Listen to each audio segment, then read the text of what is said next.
The Sound Off Podcast. The podcast about broadcast with Matt Kundle. Starts now. It's been nearly 17 months since our last chat with Fred Jacobs from Jacobs Media. In that last episode, we talked a lot about what the Jacobs Media Tech Survey data said about radio during the pandemic. With the pandemic more in the rearview mirror than the windshield, it's time to bring Fred back to share what he knows from some of the biggest studies completed this year. Of note, Tech Survey, which kind of slid by me because I was in Spain, and the public radio version of Tech Survey that was recently released. But I'm really fascinated by AQ4, which was revealed at Don Anthony's Morning Show Boot Camp. That's a coming together of a lot of prominent radio talent. So here we go. Fred Jacobs joins me from the offices of Jacobs Media in Bingham Farms, Michigan. What am I missing by not going to Morning Show Boot Camp?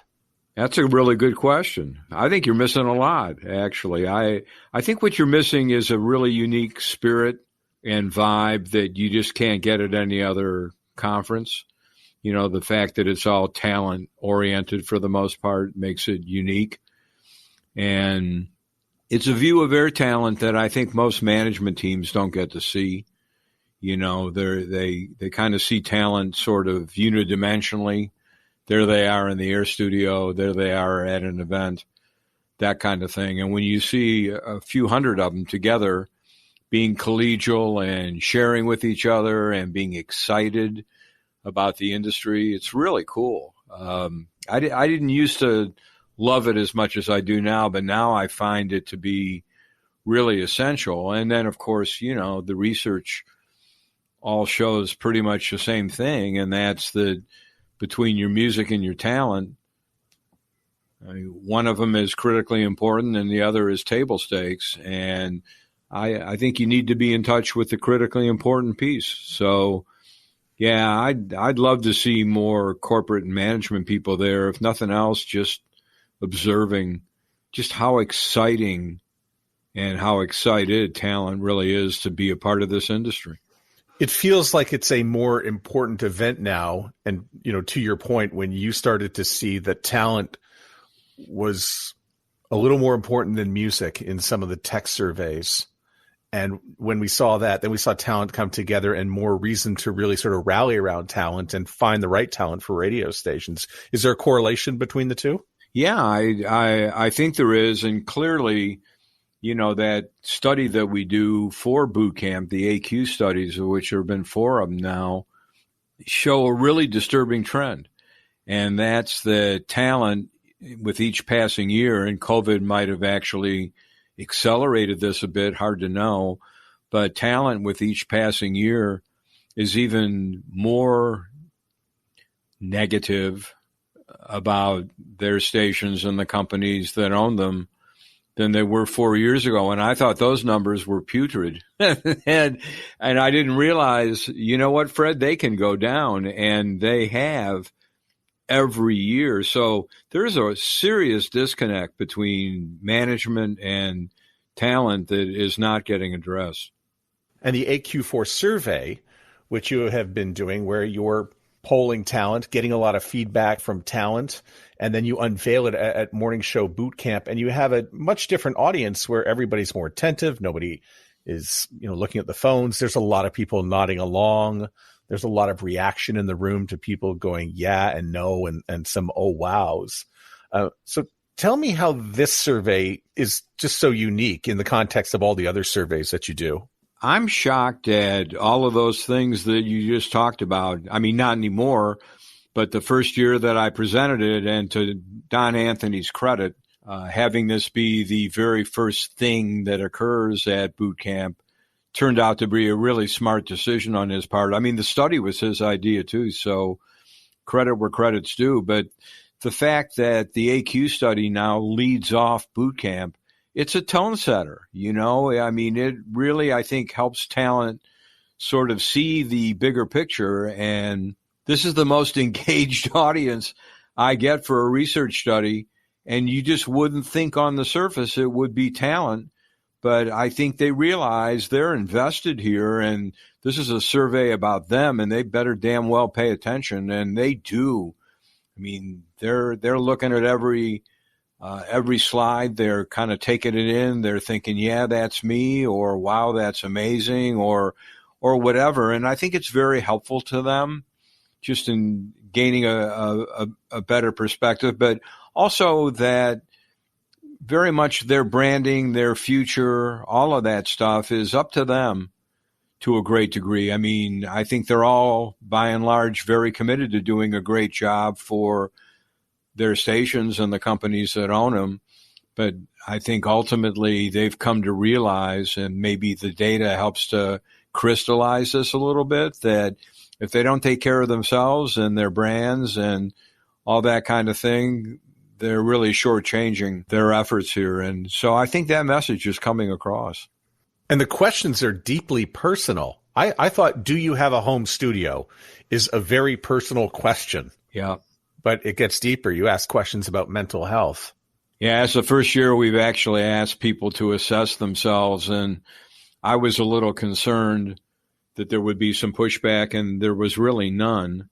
I mean, a couple of people commented like, uh-oh, I can see where this survey's going. This is kind of depressing.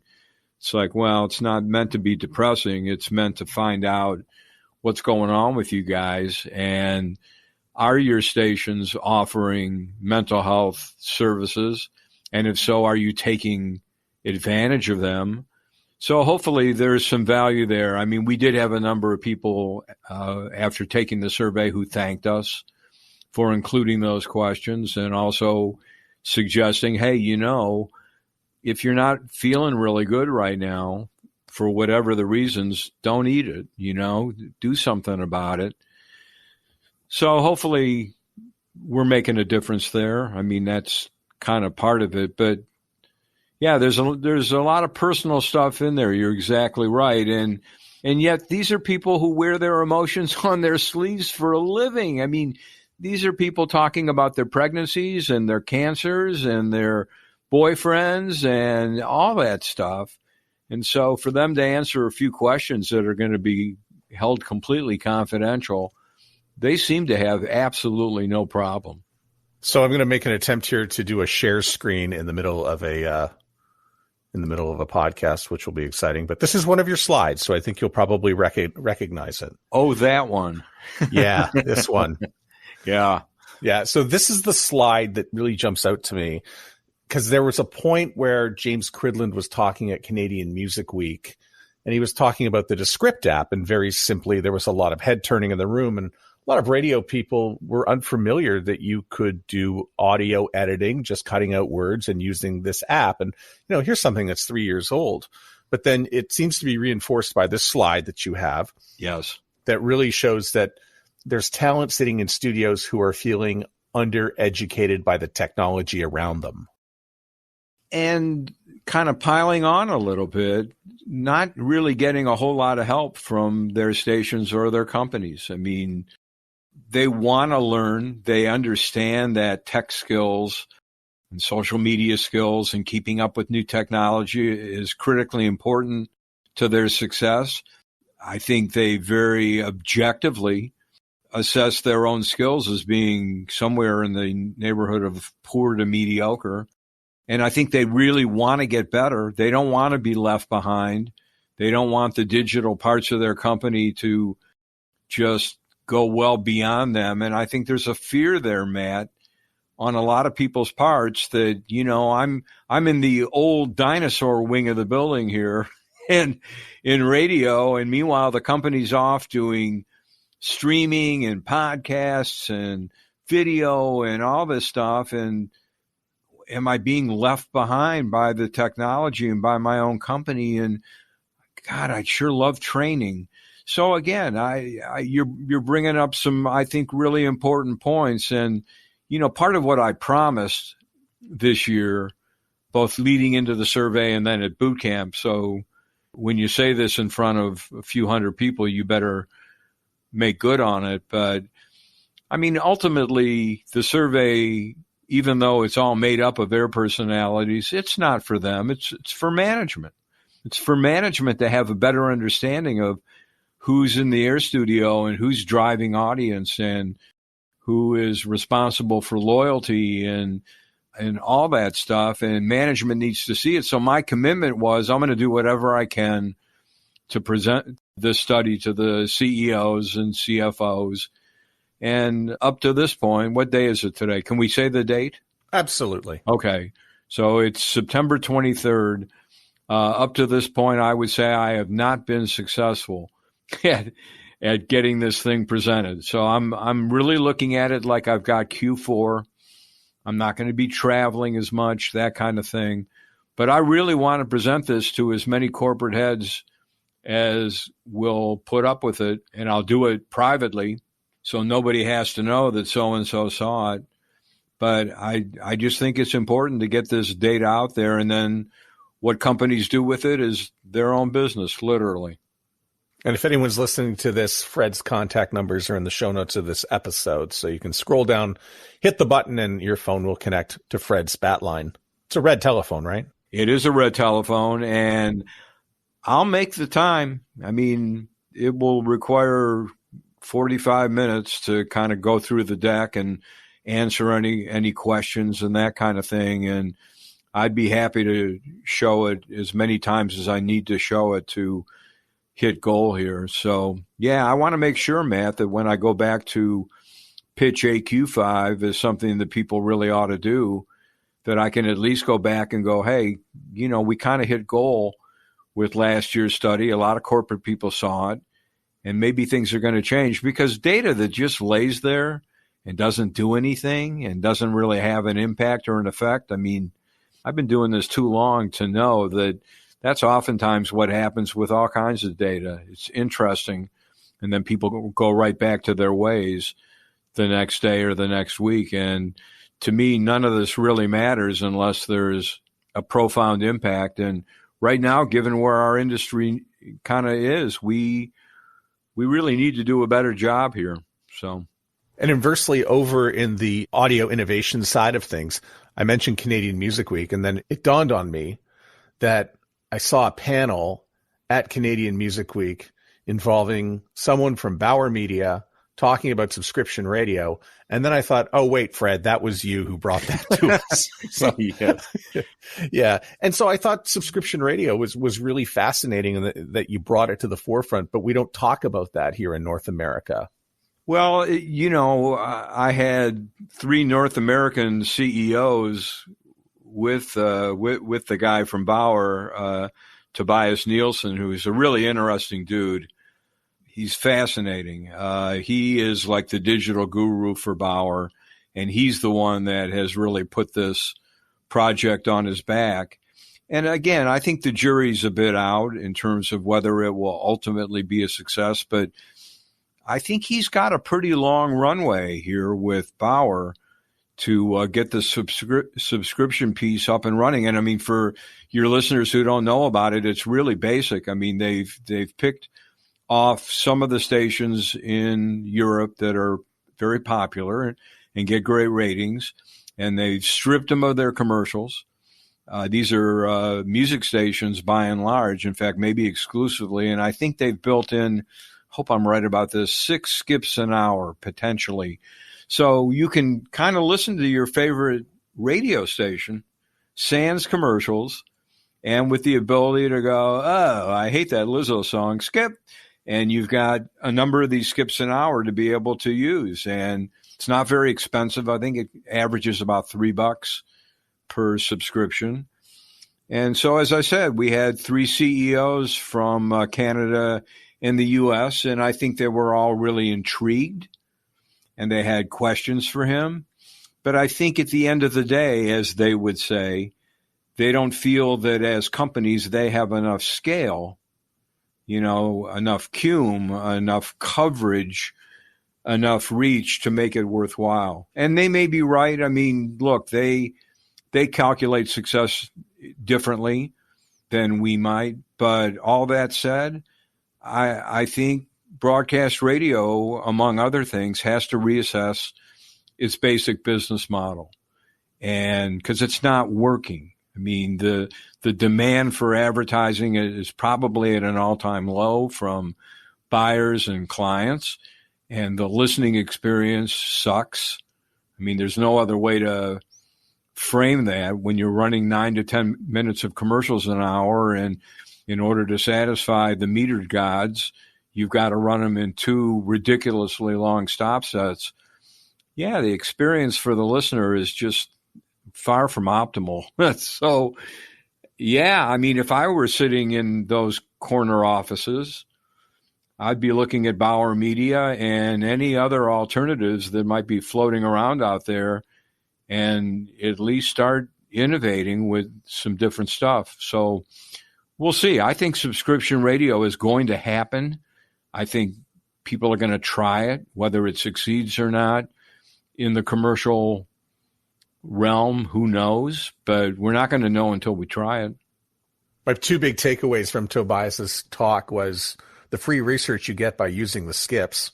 Music research, right? Yeah. I mean, that's better than call out or, M scores, right?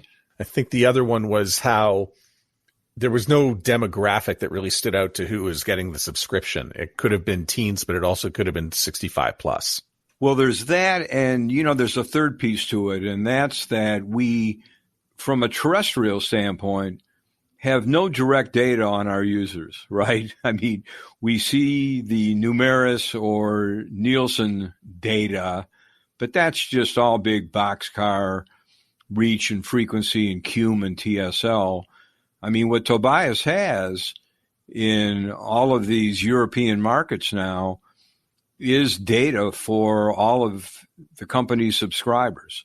So yes, in addition to seeing what songs they're skipping, he can learn who these people are, and he can more effectively program to them. He can more effectively market them in other realms back to advertisers and sponsors, whether it's throwing events or other things. I mean, revenue is made in lots of different ways besides commercials. So, yeah, I think the data from these subscriptions gives him a tremendous advantage over his competitors.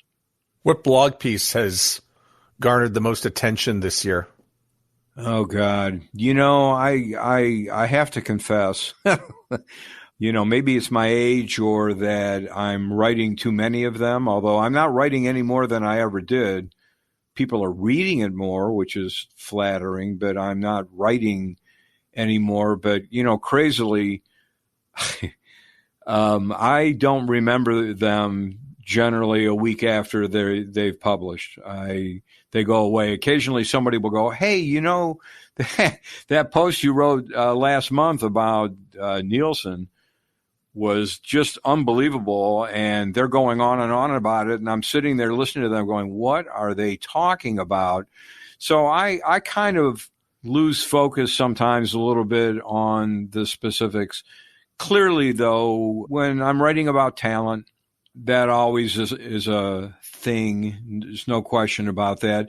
More and more, sales and marketing are becoming bigger issues too, in terms of why can't we move the needle? Why can't we more effectively market our assets, that kind of thing.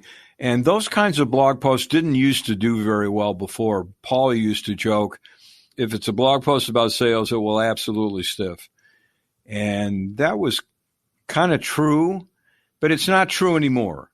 So that's kind of interesting. I think people have gotten to know me better. I am, for better or for worse, writing more about personal stuff in there in terms of what I do and how things affect me and how I got to this place and all of that. And I think people enjoy that in much the same way, you like to know what your favorite disc jockey is about when they're not on the radio, that kind of thing. I think the personal piece has really been an important part for me. I know when I want people to pay attention to what I'm writing, if I can find a way to weave in some personal information, and I don't get too personal. I mean, I'm not the kind of guy who posts pictures of my children on social media. I barely talk about them in the blog. It's always in passing.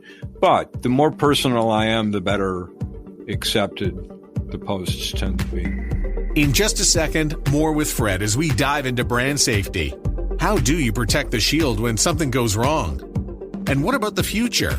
Well, that gets unveiled this January at CES. And what's the difference between the tech survey for public radio versus commercial radio? We'll ask that very random and broad question.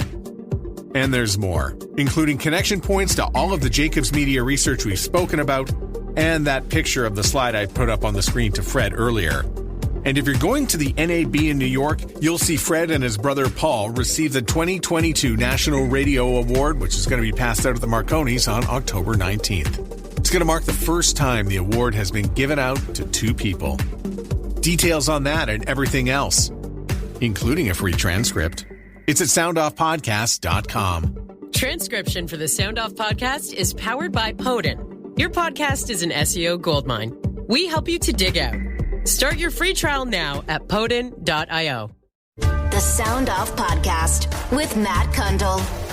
Earlier this week, I caught the tech survey for public radio, and then I remembered I did not dig too deeply into this year's tech survey for commercial radio because I happened to be in Europe at the time. So I guess the question is, between the two of them, how are they notably different? Wow. That's another whole podcast. You know, the commercial radio people tend to be more meat and potatoes, and that's no knock on the audience or its education. But the public radio people are in it for a different purpose, right? They, by and large, tend to support these stations financially. They recommend them more. I think in some ways they are literally more invested in them. So you see that come across when you're A/Bing the two studies. All that said, though, I mean, personality is clearly more important in the commercial realm than in the public realm, which by and large is not a personality-driven ecosystem. Maybe it should be.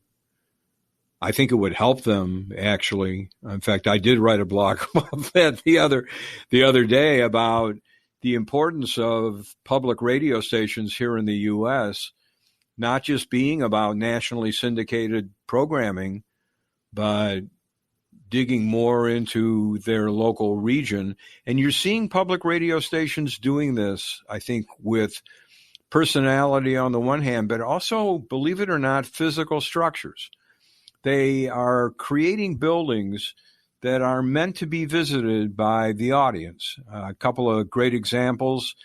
KMFA in Austin, Texas is a classical station that has a building that is well on the way to becoming not just where the radio people work and broadcast from, but really a center for music and cultural gatherings, activities, education, that kind of thing, and the audience gets it. And then WFAE in Charlotte, which is a great NPR news station, just announced plans to build this whole kind of community center structure. And I think a lot of that is based on the fact that many of the other media in the market are just not what they used to be, whether it's the newspaper or the commercial television stations. And you're seeing public radio leaning more into being the local news, not authority. That's a commercial radio word, but a voice. Voice, source, right. That type of thing. So, I mean, the studies are similar, but they're different. And I just came back from the Public Radio Program Directors Conference, and they throw me on stage at that thing. And what I'm doing more with the data this year, and I think one of the reasons why in both studies the data is getting more traction, is that I am spending less time doing these data dumps of, hey, there's a lot of really great information here. Isn't this cool?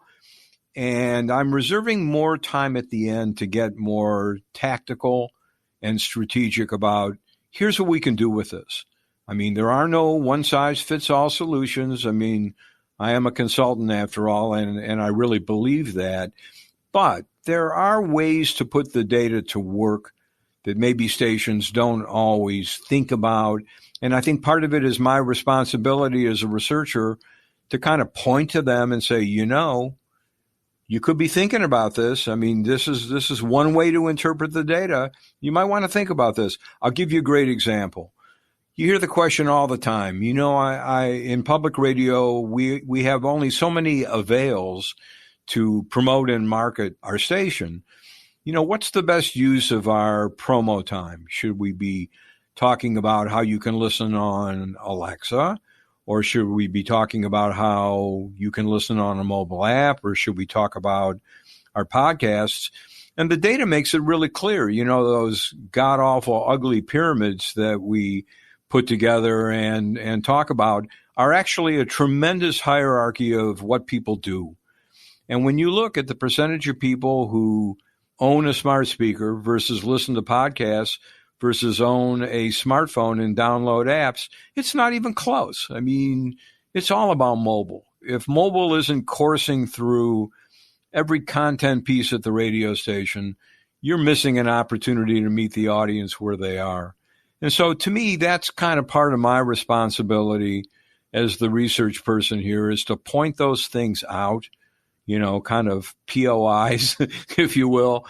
And I mean, again, it's ultimately up to them to figure out how they want to interpret that into a tangible action step.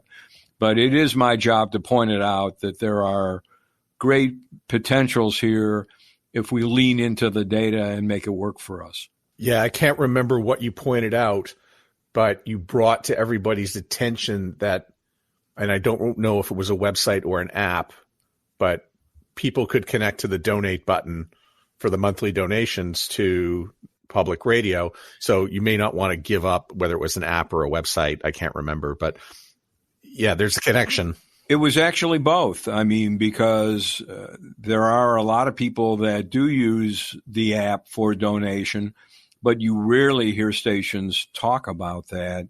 And it really is a great opportunity to take advantage of the mobile app experience. So, yeah, I mean, some of the stuff is basic dot connecting, but as you know, I mean, research dollars have shrunk in both commercial and public. A lot of stations don't have the resources to know these things. And these tech surveys have actually turned out to be pretty useful, not just in their, you know, kind of long-term trackability, but also kind of as a tiebreaker, as a way to, okay, you know, let's have this conversation about smart speakers, but instead of going back and forth and not coming to any resolution, let's use the data as a way to kind of better understand the environment and then make intelligent decisions in terms of the tactics that we can employ to actually put this stuff to use. One of the things that you do point out in both the surveys, and you're really one of the only ones who highlights this because, you know, spend a lot of time talking about, you know, podcasting and how it's growing, and it's now 40, it's 50, it's 60% of people who might know it. But you have some data, largely from people who listen to the radio, who are the podcasting nevers. I love the podcasting never stories. And you'll circle it, and there's a lot of people just not interested in committing to a podcast. Yeah, I think there's two podcast findings that make people in podcasting uncomfortable, and that's one of them. It's the people who just don't get there and may never get there. Some of it, I think, is an aversion to just wanting to listen to spoken word programming, which is what most of the podcasts are. But the other issue, and we haven't asked the question in the past couple of years, it's time consuming, and I don't think it's going to change very much, but we did spend some questionnaire real estate asking the podcast nevers, what's the problem? I mean, why don't you do this? And to a great degree, the reasons revolved around, I don't get it. I don't know where to find them. I don't know the technology here. I mean, basic meat and potatoes kinds of things, but clearly repellents to actual listening. And when you think about on-demand video like Netflix versus on-demand audio like podcasts, the degree of difficulty of accessing programming on one platform versus the other is rather vast. I mean, Netflix may have too much stuff and you have to scroll through too much of it, but it is pretty discoverable, and it's really pretty simple, and it's the first thing that you see when you log on. So there's that piece, and then the other piece that nobody wants to talk about is the reality that when you are a podcasting user, you are very likely going to be using less AM/FM radio as a result. And it's a zero-sum game. I mean, maybe the audio pie has expanded since podcasting has become popular, but there's only so much audio people can listen to in a day. And if you're a core podcast listener, chances are you're listening to less real-time radio. I mean, that is a fact. And for some reason, nobody wants to look that one in the eye, but I think that's just one of those realities that you can't be in two places at the same time. So when I hear that in a tech survey, and I think I did hear it the other day when you were talking about the public radio one, and that's when you go to podcast, you're not necessarily going to come back to the radio. It's not a complementary platform between the two of them. Not even close. And so I think it really becomes a dilemma for individual stations. I mean, maybe big companies like iHeart or Odyssey or whatever have just made their decision. We're going to lean into podcasting. Damn it, we don't care. We need to be in the space. This is where the money is. And if it has a negative impact on broadcasting, oh well, we can't do anything about it. I think individual public radio organizations, though, are in a different space and time. I mean, they're all basically individual fiefdoms, often owned by universities. They can go in a variety of different directions. They can produce podcasts or not. And because NPR they're sort of still in that space. But the cool thing about Public Radio Tech Survey is that it did offer up a couple of solutions. I mean, it opened the door to the idea of a daily podcast like The Daily, but that is locally or regionally produced. And there's already a few public radio stations doing this. At the PRPD conference, there was KCUR in Kansas City and KUOW in Seattle, both on stage talking about how they have deployed existing staff to create a 15-minute podcast every day that is daily focused. And by the way, Matt, 15 minutes is the max length on those things. Gone are the days of 45-minute, 1-hour podcasts in public radio world. They get it. They've got to be shorter if they really expect people to hang in. So, the daily local podcast is clearly an outlet here. That's the other issue with public radio, is that I think everybody's trying to make cereal, not Rice Krispies, but the podcast cereal. And the problem with that is there's only one cereal. And even if you want to lean into a complex true crime or whatever it may be kind of podcast, it's expensive, it's time consuming, and you may not get your money back. I mean, there's been a lot of situations in public radio where they've produced award-winning podcasts that have been canceled because there is no ROI. They can't make back the money that it takes to produce and market these podcasts. So I think sometimes we like to think of podcasting being in a mature phase, but between the podcast nevers on the one hand and the fact that this ROI piece is not exactly perfect, and then, oh, by the way, discoverability leaves a lot to be desired. There's a lot here that is not optimal for the average public radio station to be able to operate effectively. You were not at Podcast Movement, so you missed all the fun. Yeah, I did. But you didn't miss the fun online, I bet, and that was the Ben Shapiro appearance when he showed up. He shook a few hands. Yeah. Did you see any of this? I did not, but I did stop by the Daily Wire for the free popcorn they were offering. And it was good. It was pretty good. Okay.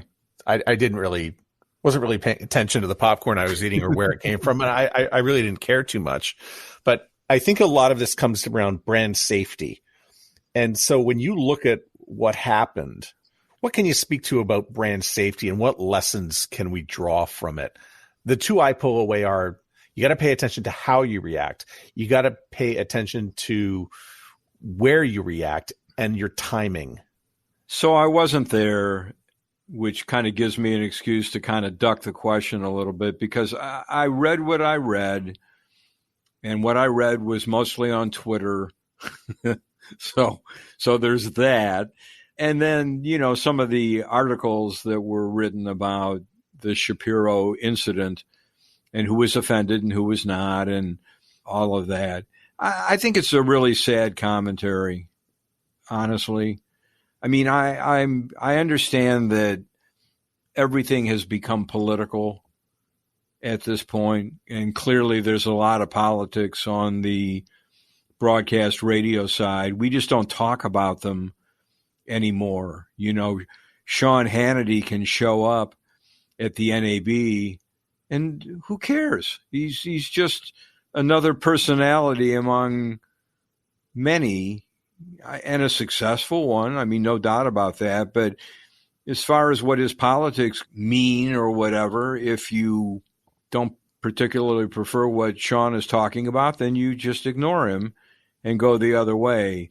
I mean, in terms of the other people who might be in attendance as a result of Sean being there, I mean, to me, that's really on the event sponsors themselves to anticipate this. And obviously they didn't. And look, it's a really weird thing to say, because I like Dan and Jared a lot. I think they're really good people, and I think their intentions are great, but they're not program directors.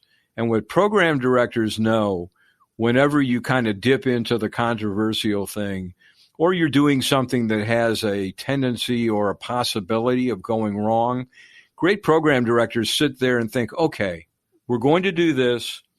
These other things could happen. We can control some of them. We can't control all of them. But what are we going to do? How are we going to be prepped? Are we going to have security? If this happens, what are we going to do? If that happens, what are we going to do? I mean, programmers prepare for the worst, hope for the best, but they prep. And I think in this case, somehow they didn't anticipate that something like Ben Shapiro showing up could happen and could really throw things off. So to me, it's more a matter of kind of understanding that when you're in this game, you got to prepare, and you got to make sure that you're buttoned up security wise and that everybody understands what the deal is. Fred, what do you have going for the rest of 2022, and what can we look forward to? So I've got one more tech survey to present for the Christian music broadcasters. I've really learned a lot about that space. It's fascinating. So that's coming up soon. They're really great people to work with. I mean, I think a lot of people outside of the Christian music community don't really understand what's happening there and why it's very effective and why it's a really valid form of radio that, by the way, has the highest net promoter scores in terms of recommendation and word of mouth of any platform in all of radio that I've ever seen. I mean, they lead the league every year, and it's not even close. I mean, public radio is actually slipping a little bit, which was kind of a thing this year in the public radio tech survey. But I can tell you in the Christian music radio survey, it's actually ticking up, which is just remarkable because it's at a ridiculous high going in. So we've got that going on. God, can I talk about the NAB thing without just sounding like an egomaniac? Paul and I are about to receive an honor in New York in October. The NAB has this National Radio Award, which is like their highest level prize or award, and they're giving it to me and Paul, which is really remarkable. I thank them so much and give them so much credit for realizing that the company is not just me. I mean, I may have started it, and for a long time I was the face of it, but Paul is every bit the company that I am, and during certain months of the year more. And so the fact that we're both going to be up there on stage accepting it is really a tremendous honor. It's very humbling. And the other part of it is they don't give it to people like us. I mean, if you actually look back at the past year's recipients, I mean, it tends to be broadcasting execs, owners, or people like Howard Cosell. Believe it or not, Howard got the very first one of these. So, when I look at past recipients and I just go, wow, how did we end up in that august group? It's really cool.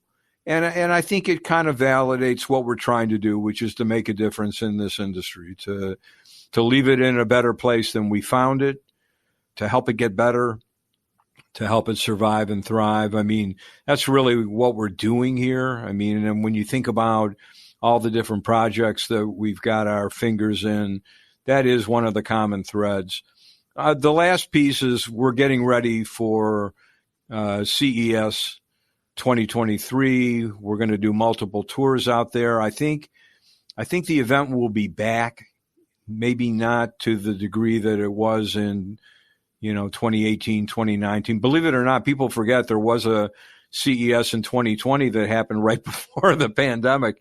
There was a very normal CES. There were 180,000 people at that thing.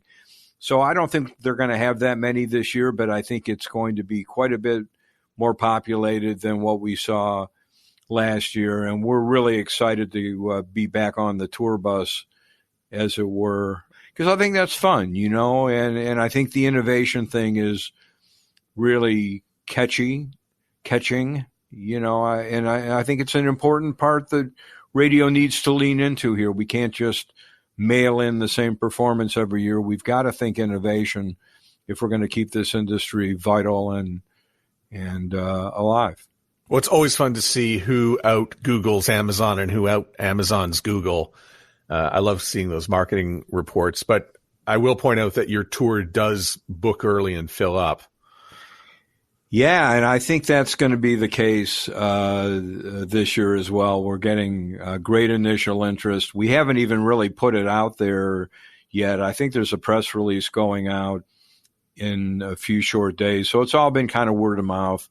And past participants, those are the people that we contact first. I mean, if you've done one of these with us before, you ought to have the first right of refusal, if you were. So yeah, I think it's going to be big fun, and we're hearing from the CES people that there's going to be a whole metaverse thing there, which obviously will have all kinds of reactions from people from, "Are you kidding me? It's all bullshit," to oh, I really want to learn about the metaverse. So I don't know what's going to be under that tent, but I'm excited to know. I mean, I think it's our obligation to lean into these new technologies. It doesn't mean that they're all going to end up being, the internet or iPhones or whatever, but I think we've learned enough along the way over the years to know that sometimes our first impressions of a new technology are inaccurate. Or maybe even undercut the eventual impact that they may ultimately end up having. So that's the beauty of CES. It's a great tone setter at the beginning of the year. As much as I abhor going out to Las Vegas on January 3rd, I mean, the timing is just abysmal after the holidays. The flip side of that is it's a great way to start a new year. I mean, all that innovation, you can just feel it kind of circulating through the event. So I'm psyched. Wasn't there a toilet that did something funny a few years ago? That you... actually, toilet technology is far ahead of some other devices. But oh yeah, there are toilets that will clearly track your results and let you know if the outcomes are changing for whatever the main reason. And these are expensive toilets, I might add. I mean, many of them are in the $5,000, $6,000, $8,000 range, and high-tech toilets. I mean, who knew? Well, I know you weren't big on the Google glasses. They didn't turn into what you thought they were, but I did see some Amazon glasses at Podcast Movement in the Art19 booth. So it's coming. I mean, it really is. Yes, I was a glass hole, as I love to say, in every possible way. I went out and bought a pair of Google Glass, if you will. I think I paid about $1,500, and it's sitting up here somewhere. Or it's in my sock drawer at home, one of the two. Hopefully I'll be able to unload it on eBay one of these days. But no, the tech glasses are a thing. And believe it or not, Matt, some people are predicting that smartphones in another 10 years will be gone and that we will use our glasses to be able to do all the things that the smartphones have been doing up to this point. And, you know, for those people who have a smartwatch, I think you already begin to start understanding the impact that wearables have, and, you know, something that you're actually wearing on your eyes by your ears can be very, very powerful. So, yeah, I think you're right. I think there's another whole revolution coming, and I know it will be at CES. Fred, thanks so much for being on this show. Yet again, love having you on. Oh, it's such a pleasure to be here. You ask great questions. And you really caused me to dig in to make sure that I'm giving you the best possible responses. So thank you for having me again. I hope this won't crash your downloads for whatever week you put this out there. But no, seriously, it's always fun. It's always fun talking to you. When am I going to see you next? What conference are you going to be at? I don't know. I have nothing planned. Well, come on out maybe to Joel Denver's thing, although I don't know whether Joel's doing that in person this year or whether it will be virtual again. I guess we're going to have to find out, right? The Sound Off podcast is written and hosted by Matt Kundle. Produced by Evan Serminski. Social media by Courtney Krebsbach. Another great creation from the Sound Off Media Company. There's always more at soundoffpodcast.com.